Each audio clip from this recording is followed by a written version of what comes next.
ಶಾರದೆ ದಯ ಪಾಲಿಸು, ಈ ಬಾಳನು ಬೆಳಕಾಗಿಸು.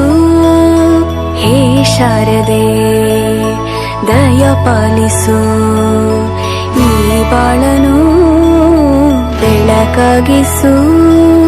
ನಾಳೆಗಳ ದಾರಿಯಲೇ ನಂಬಿಕೆಯ ನೆಲೆಯಾಗಿರಿಸು, ಮುನ್ನಡೆಸು.